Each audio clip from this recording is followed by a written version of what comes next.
Hello dear students, junior cooperative inspector തസ്തികയുടെ short list വന്ന വിവരം നിങ്ങളേവരും അറിഞ്ഞു കാണും. വിജയികൾക്ക് ദേവിയ കോളേജിൻ്റെ ഹൃദയം നിറഞ്ഞ വിജയാശംസകൾ. അതോടൊപ്പം തന്നെ ദേവിയ കോളേജ് മികച്ച വിജയം കൈവരിച്ച വിവരം സന്തോഷപൂർവ്വം അറിയിക്കട്ടെ. അപ്പോൾ ജൂനിയർ കോപ്പറേറ്റീവ് ഇൻസ്പെക്ടർ പരീക്ഷ വിജയിച്ച ആളുകൾ ആദ്യത്തെ കടമ്പ എന്ത് ചെയ്തു? വിജയകരമായി പൂർത്തിയാക്കിയിരിക്കുന്നു. ഇനി നമുക്ക് മുന്നിലുള്ള പ്രധാനപ്പെട്ട വെല്ലുവിളി എന്താണ്? ഇൻ്റർവ്യൂവിനെ കൃത്യമായിട്ട് അറ്റൻഡ് ചെയ്യുക എന്നുള്ളതാണ്. നമ്മുടെ കോപ്പറേറ്റീവ് ഇൻസ്പെക്ടർ പരീക്ഷയെ സംബന്ധിച്ചിടത്തോളം ഇൻ്റർവ്യൂ വളരെ പ്രധാനപ്പെട്ട ഒരു ഘടകമാണ്.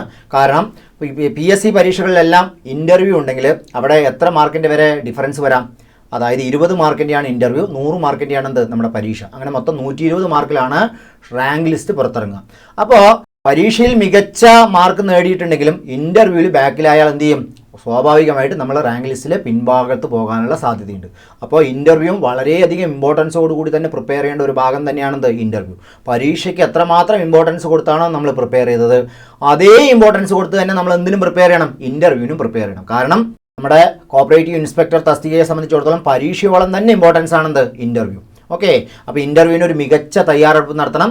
ദേവിയ കോളേജിൽ ഇൻ്റർവ്യൂവിൻ്റെ ക്ലാസ്സുകൾ തുടങ്ങിയിട്ടുണ്ട്. കൂടുതൽ വിവരങ്ങൾക്ക് ദേവിയ കോളേജിൻ്റെ ഓഫീസ് നമ്പറുമായി ബന്ധപ്പെട്ടാൽ നിങ്ങൾക്ക് തീർച്ചയായിട്ടും കൂടുതൽ വിവരങ്ങൾ ലഭിക്കുന്നതാണ്. ഓക്കെ, അപ്പോൾ ഇതിൻ്റെ താഴെ ഞാൻ നമ്പർ കൊടുക്കുന്നുണ്ട്, ആ നമ്പറിൽ കോൺടാക്ട് ചെയ്യുക. അപ്പോൾ ഇൻ്റർവ്യൂവുമായി ബന്ധപ്പെട്ട ക്ലാസ്സുകൾ നമ്മൾ ഈ 24-ാം തീയതി തന്നെ, അതായത് തിങ്കളാഴ്ച മുതൽ തന്നെ എന്ത് ചെയ്യുന്നുണ്ട്? ആരംഭിക്കുന്നുണ്ട്. അപ്പോൾ പരീക്ഷയ്ക്ക് നമ്മൾ പ്രിപ്പയർ ചെയ്ത അതേ ഗൗരവത്തോടു കൂടി നമ്മൾ എന്തിനും പ്രിപ്പയർ ചെയ്യണം? ഇൻ്റർവ്യൂവിനും പ്രിപ്പയർ ചെയ്യണം. നമ്മുടെ ഇൻസ്പെക്ടറുടെ പരീക്ഷയിലെ ഇൻ്റർവ്യൂ വളരെ ഗൗരവമായിട്ട് തന്നെ കണ്ട് നിങ്ങൾ ഇൻ്റർവ്യൂവിനെ അപ്രോച്ച് ചെയ്യണം, വിജയിച്ച ആളുകൾ. അല്ലെങ്കിൽ നമ്മൾ എന്ത് ചെയ്യും? റാങ്ക് ലിസ്റ്റിൽ നിന്ന് പിന്നാലെ പോകാനുള്ള സാധ്യതയുണ്ട്. പിന്നാലെ പോയാലുള്ള ഒരുപാട് ബുദ്ധിമുട്ടുകൾ എന്താണ്? ഒന്ന്, നമുക്ക് നിയമനം കിട്ടാൻ വൈകും. രണ്ട്, നമ്മൾ ഭാവിയിൽ പ്രൊമോഷൻ കിട്ടുന്നത് എന്തിൻ്റെ അടിസ്ഥാനത്തിലാണ്? നമ്മുടെ ഈ റാങ്ക് ലിസ്റ്റിൻ്റെ അടിസ്ഥാനത്തിലാണ് ഭാവിയിൽ നമ്മൾ പ്രൊമോഷൻ നേടുന്നത്. ഓക്കെ, അപ്പോൾ ഒരു മാർക്ക് പിറകിൽ പോയാൽ പോലും അത് നമ്മളെ സാരമായിട്ട് തന്നെ ബാധിക്കും. അതുകൊണ്ട് നിങ്ങൾ കൃത്യമായും ഗൗരവത്തോടു കൂടി എന്ത് ചെയ്യുക? ഇൻ്റർവ്യൂ അറ്റൻഡ് ചെയ്യുക. ഇനി PSC ഇൻ്റർവ്യൂ എങ്ങനെയാണ് അറ്റൻഡ് ചെയ്യേണ്ടത് വെച്ചാൽ, നമ്മൾ പഠിച്ചതിൽ നിന്ന് കുറച്ച് വിഭിന്നമായാണെന്ത് ഇൻ്റർവ്യൂവിൻ്റെ പ്രിപ്പറേഷൻ. കാരണം നമ്മൾ പഠിക്കുമ്പോൾ കുറേ അധികം കാര്യങ്ങൾ ഒബ്ജക്റ്റീവ് ടൈപ്പ് ക്വസ്റ്റ്യൻസോ അല്ലെങ്കിൽ സ്റ്റേറ്റ്മെൻറ്റ് ലെവൽ ക്വസ്റ്റ്യൻസ് ഒക്കെയാണ് പഠിച്ചതെങ്കിൽ ഇൻ്റർവ്യൂവിന് നമ്മളോട് എന്താണ് ചോദിക്കുക? ചോദ്യങ്ങളാണ് ചോദിക്കുക. അതൊരിക്കലും ഒറ്റ വാക്കിൽ ഉത്തരം പറയുന്ന ചോദ്യങ്ങളാവാനുള്ള സാധ്യത വളരെ കുറവാണ്. പലപ്പോഴും എന്താണ്? വിശദീകരിച്ച് ഉത്തരം പറയേണ്ട ക്വസ്റ്റ്യൻസിനെ കുറിച്ചാണ് നമ്മളോട് ചോദിക്കുക. അതുകൊണ്ട് തന്നെ എന്തൊക്കെ മേഖല നോക്കണം, ഏത് രീതിയിൽ പ്രിപ്പയർ ചെയ്യണം എന്നൊക്കെ ദേവിയ കോളേജിൽ നിന്ന് കൃത്യമായ ഒരു ഗൈഡൻസ് നിങ്ങൾക്ക് തരുന്നതാണ്. കഴിഞ്ഞ 2 ഇൻസ്പെക്ടർ പരീക്ഷയിലും ദേവിയ കോളേജിലെ കുട്ടികൾ മികച്ച വിജയം നേടി. കഴിഞ്ഞ പരീക്ഷയിൽ 1ാം റാങ്ക് ഉൾപ്പെടെ നേടി നമ്മൾ എന്ത് ചെയ്തിട്ടുണ്ടായിരുന്നു? മികച്ച വിജയം കൈവരിച്ചിട്ടുണ്ടായിരുന്നു. അതോടൊപ്പം തന്നെ നല്ലൊരു ശതമാനം വിദ്യാർത്ഥികളും, അതായത് റാങ്ക് ലിസ്റ്റിൽ ഉൾപ്പെട്ട നല്ലൊരു ശതമാനം വിദ്യാർത്ഥികളും മുൻനിര റാങ്ക് കരസ്ഥമാക്കി തന്നെ എന്ത് ചെയ്തു? ജോലി കരസ്ഥമാക്കിയിട്ടുണ്ടായിരുന്നു. അതിൻ്റെ പ്രധാന കാരണം ഇൻ്റർവ്യൂവിലുള്ള മികച്ച ഒരു പെർഫോമൻസ് കൂടിയായിരുന്നു. അപ്പോൾ ഇൻ്റർവ്യൂവിൽ നിങ്ങൾ എന്ത് ചെയ്യണം? നല്ലൊരു പ്രിപ്പറേഷനോടുകൂടി, ഒരു നല്ലൊരു ഗൈഡൻസോട് കൂടി എന്ത് ചെയ്യണം? പ്രിപ്പയർ ചെയ്യണം. ഓക്കെ, അപ്പോൾ അതിനുവേണ്ടി ദേവിയ കോളേജ് വിപുലമായ ഒരുക്കങ്ങളാണ് നടത്തിയിരിക്കുന്നത്. ഞാൻ തന്നെയാണ് മുഴുവൻ ഇൻ്റർവ്യൂ ക്ലാസ്സുകൾ നിങ്ങൾക്ക് കൈകാര്യം ചെയ്യുക. കാരണം ഇൻ്റർവ്യൂ വളരെ ഗൗരവത്തിൽ ചെയ്യേണ്ട ഒരു കാര്യമാണ്. പിന്നെ ഈ ഇൻ്റർവ്യൂവിനെ കഴിഞ്ഞ 2 ഇൻസ്പെക്ടർ പരീക്ഷയ്ക്ക് നടത്തിയ ആ ഒരു പരിചയം, പിന്നെ ഞാനൊരു ഇൻസ്പെക്ടർ പരീക്ഷയിൽ ഇൻ്റർവ്യൂ അറ്റൻഡ് ചെയ്ത് ഇൻസ്പെക്ടറായി ജോലി ചെയ്ത പരിചയം, അപ്പോൾ ഒരുപാട് കാര്യങ്ങൾ നിങ്ങൾക്ക് എന്ത് ചെയ്യാൻ പറ്റും? എനിക്ക് ഷെയർ ചെയ്യാൻ പറ്റും. അതുകൊണ്ട് തന്നെ എല്ലാവരെയും ദേവിയ കോളേജിൻ്റെ ഇൻ്റർവ്യൂ ക്ലാസ്സിലേക്ക് ഞാൻ ഹാർദവമായി സ്വാഗതം ചെയ്യുന്നു. അപ്പോൾ ഇൻ്റർവ്യൂ ക്ലാസ്സിൽ നമുക്ക് എങ്ങനെ പഠിക്കണമെന്നും എന്ത് പഠിച്ചാൽ ഇൻ്റർവ്യൂവിന് നല്ല മാർക്ക് സ്കോർ ചെയ്യാമെന്നൊക്കെ എന്ത് ചെയ്യാം? ഡീറ്റെയിൽഡ് ആയിട്ട് ഡിസ്കസ് ചെയ്യാം. പിന്നെ വേറൊരു കാര്യം പറയാനുള്ളത്, ഞാൻ പറഞ്ഞല്ലോ PSC ഇൻ്റർവ്യൂ 20 മാർക്കിൻ്റെ ആണെങ്കിലും മിനിമം എത്ര മാർക്ക് കിട്ടും? 7 അല്ലെങ്കിൽ 8 മാർക്കാണ് മിനിമം കിട്ടാറ്. പക്ഷേ മാക്സിമം എത്ര മാർക്ക് കിട്ടും? 15 മാർക്ക് വരെ നമുക്ക് കുട്ടികൾക്ക് കിട്ടാറുണ്ട്. ഓക്കെ, അപ്പോൾ 7 മാർക്കാണ് മിനിമം, 15 മാർക്കാണ് മാക്സിമം. അപ്പോൾ എത്ര മാർക്കിൻ്റെ വ്യത്യാസം വരും? 8 മാർക്കിൻ്റെ വ്യത്യാസം വരും. അപ്പോൾ ഒരു റാങ്ക് ലിസ്റ്റിൽ ജസ്റ്റ് കട്ട് ഓഫ് മാർക്ക് മാത്രം വാങ്ങിയിട്ടുള്ള ആൾക്ക് എന്ത് ചെയ്യാം?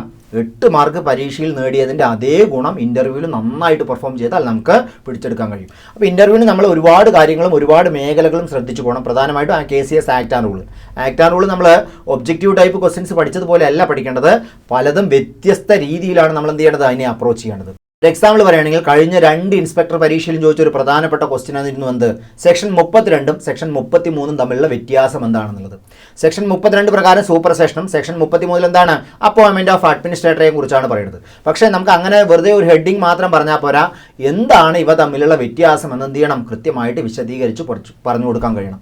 പിന്നെ നമ്മുടെ കോപ്പറേറ്റീവ് ഡിപ്പാർട്ട്മെൻറ്റ് നടത്തുന്ന വിവിധ പദ്ധതികൾ, കേന്ദ്ര ഗവൺമെൻറ്റിൻ്റെ നയങ്ങൾ കോപ്പറേറ്റീവ് സൊസൈറ്റിയെ എത്രമാത്രം ബാധിക്കുന്നു, നമ്മുടെ മൾട്ടിപർപ്പസ് കോപ്പറേറ്റീവ് സൊസൈറ്റികളുടെ കടന്നുകയറ്റം മാറ്റം കേരളത്തിലെ കോപ്പറേറ്റീവ് മേഖലയെ ബാധിച്ചിട്ടുണ്ടോ തുടങ്ങിയ കുറേയധികം ക്വസ്റ്റ്യൻസ് എന്ത് ചെയ്തിട്ടുണ്ടായിരുന്നു കഴിഞ്ഞ തവണ കുട്ടികളോട് ഇൻ്റർവ്യൂവിന് ചോദിച്ചിട്ടുണ്ടായിരുന്നു. പിന്നെ നിങ്ങൾ എന്താണോ വിഷയം പഠിച്ചിട്ടുള്ളത് ആ വിഷയത്തിലൂന്നിയുള്ള ക്വസ്റ്റ്യൻസും എന്ത് ചെയ്യാറുണ്ട് പരീക്ഷയ്ക്ക് വരാറുണ്ട്. അപ്പോൾ ദേവിയ കോളേജിലെ ഓൺലൈൻ ക്ലാസ്സുകൾ, അതായത് ഇൻ്റർവ്യൂ വരെയും എന്തുണ്ടാവും ഓൺലൈൻ ക്ലാസ്സുകൾ ഉണ്ടാവും.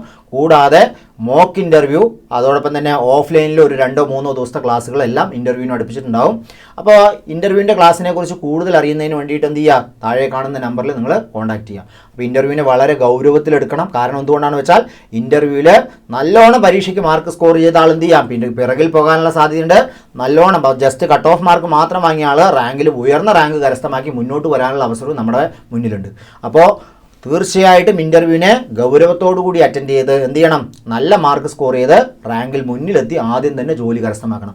ആ ആദ്യം വാങ്ങുന്ന ജോലിയാണ് നമ്മൾ എന്ത് ചെയ്യണത്, ഭാവിയിൽ നമ്മൾ JR ആയിട്ട് റിട്ടയർഡ് ആകണോ അസിസ്റ്റന്റ് രജിസ്ട്രാർ ആയിട്ട് റിട്ടയർഡ് ആകണോ എന്നൊക്കെ തീരുമാനിക്കുന്നത് എന്താണ്, നമ്മളിപ്പോൾ വാങ്ങുന്ന റാങ്കാണ്. ഓക്കെ, അപ്പോൾ ഈ കാര്യത്തിൽ എനിക്ക് നിങ്ങളെ വളരെയധികം സഹായിക്കാൻ കഴിയും. കഴിഞ്ഞ 2 ഇൻസ്പെക്ടർ പരീക്ഷയ്ക്ക് വേണ്ടി ദേവിയ കോളേജ് നടത്തിയിട്ടുള്ള വളരെ വിപുലമായ മുന്നൊരുക്കങ്ങൾ നിങ്ങളെ തീർച്ചയായിട്ടും എന്ത് ചെയ്യും ഈ പരീക്ഷയ്ക്ക് സഹായിക്കും. കഴിഞ്ഞ പരീക്ഷയിൽ വിദ്യാർത്ഥി മികച്ച വിജയം നേടിയിട്ടുണ്ടായിരുന്നു. ദേവിയ കോളേജിലെ വിദ്യാർത്ഥികളെ ഇൻ്റർവ്യൂവിൽ മികച്ച പെർഫോമൻസ് നടത്തി മികച്ച വിജയം തന്നെ കരസ്ഥമാക്കിയിട്ടുണ്ടായിരുന്നു. അതോടൊപ്പം തന്നെ ഒരു കോപ്പറേറ്റീവ് ഇൻസ്പെക്ടറുടെ പരീക്ഷയുടെ ഇൻ്റർവ്യൂ ഞാൻ നേരിട്ട് ജോലി നേടി ചെയ്തതിൻ്റെ പരിചയവും നിങ്ങളെ വളരെയധികം സഹായിക്കും. അപ്പോൾ ദേവിയ കോളേജിൻ്റെ ക്ലാസ്സിനെ കുറിച്ച് കൂടുതൽ അറിയുന്നതിനും ദേവിയ കോളേജിൻ്റെ ക്ലാസ്സുകൾക്ക് ജോയിൻ ചെയ്യുന്നതിനും ഇതിൻ്റെ താഴെ കൊടുത്തിട്ടുള്ള നമ്പറിൽ ബന്ധപ്പെടുക. Okay, thank